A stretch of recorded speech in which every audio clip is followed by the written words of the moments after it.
Hey everybody, it's about 11 o'clock on a Saturday night, and I thought, you're probably thinking about physics right now, maybe doing some conservation of energy problems, and, I wanted to help you out, so I thought I'd throw together another example for you. We were a little rushed in class.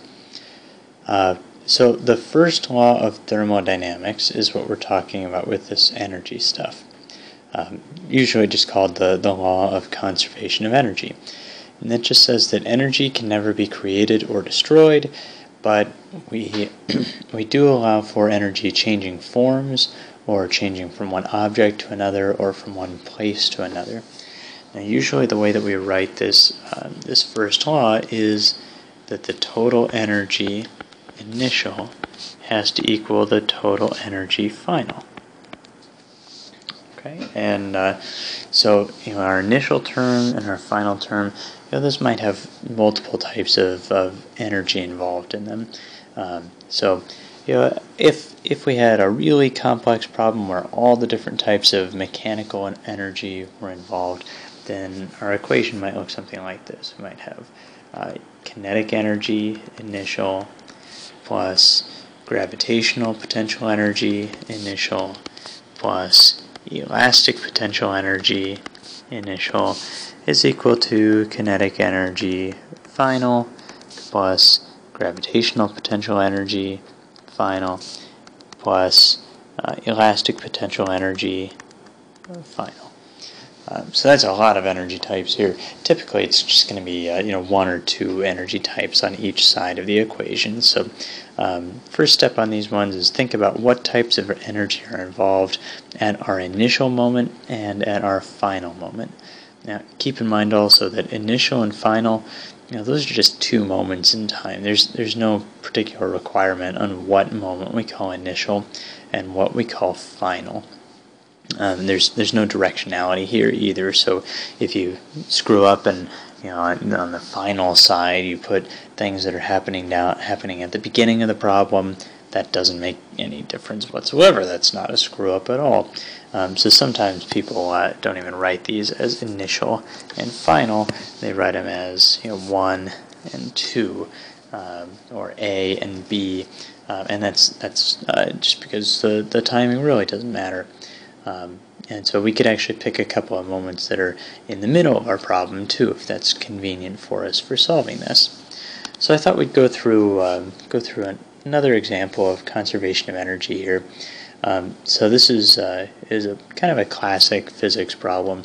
We have a ball rolling down some ramp, and at the bottom of the ramp there's a spring attached to a wall, and so the ball is going to cause that spring to compress when it hits it. It's going to squeeze that spring. And so the question here is, how much does that spring get compressed? And you know what? Let's go ahead and add another question that we can do here. How fast does the ball move when it is halfway down the ramp?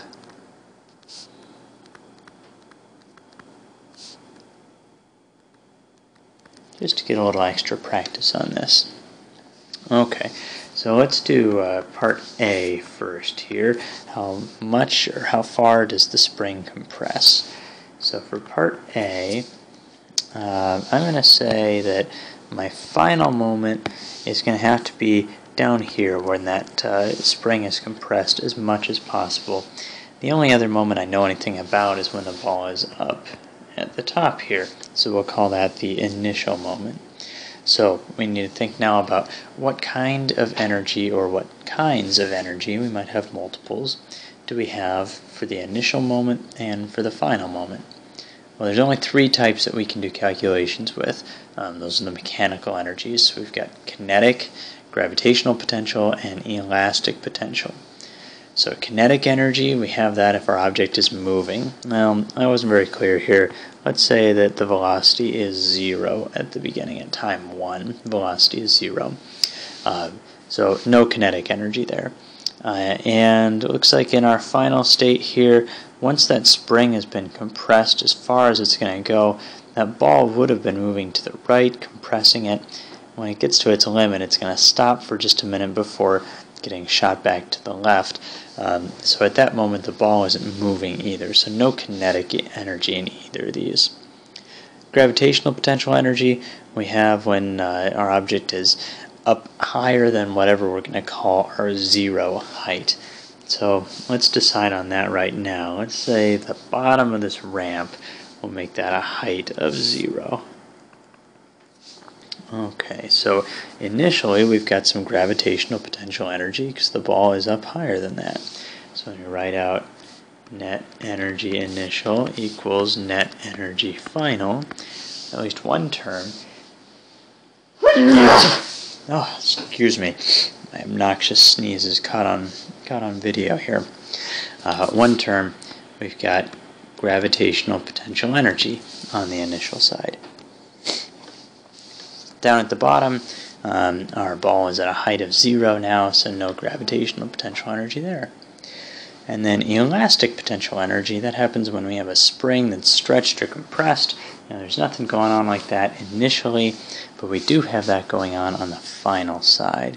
So initially we just have that gravitational potential energy. On the final side we just have the elastic potential energy. And that's final. And that's final.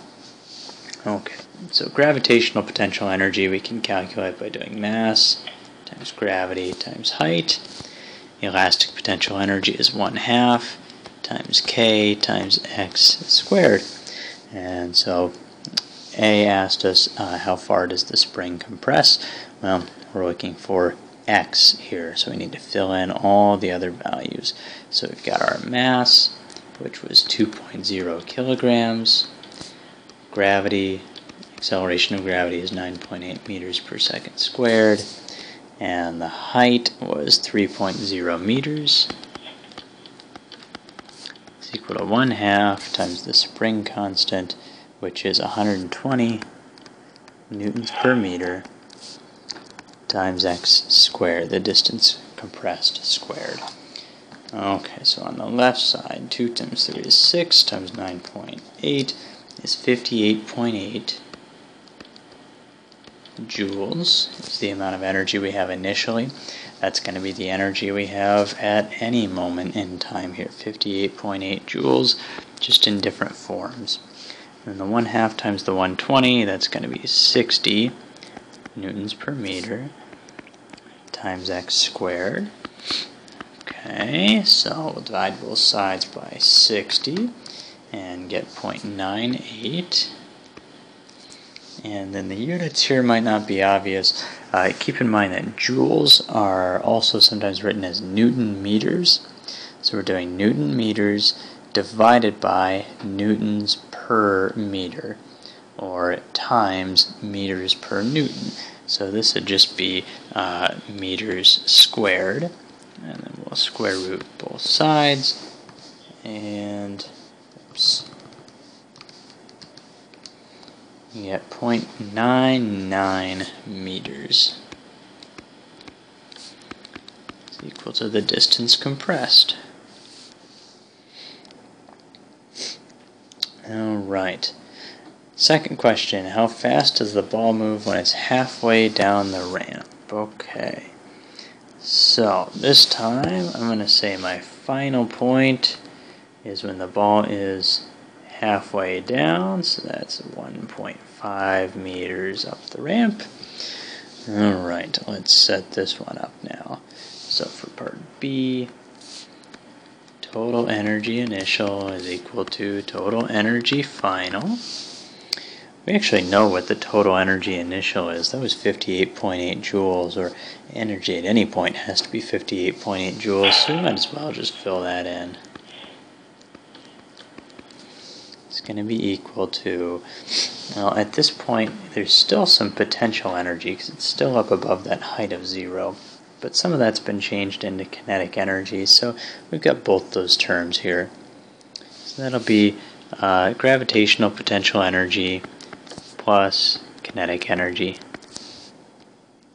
Alright, so we got our 58.8 joules is equal to mgh plus 1/2 mv squared.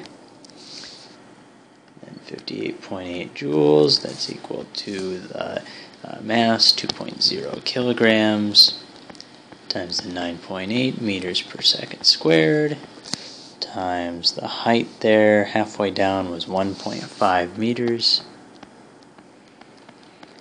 plus 1/2 times 2.0 kilograms times v squared. Okay, so 58.8 joules is equal to, let's see, 2 times 1.5 is 3 times 9.8, that'd be 29.4. Also in joules. Plus 1/2 times 2, so that's just 1 kilogram times v squared. Okay, so 1 kilogram times v squared, that'd be the 58.8 minus the 29.4 is just, well, 29.4 joules. That makes sense. We've lost half of our potential energy and it's turned into kinetic energy.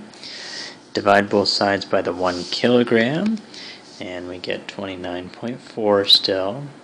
But joules are kilogram meters squared per second squared, so we're just down to meters squared per second squared is equal to v squared. And when we square root that, we get our velocity of 5.4 meters per second.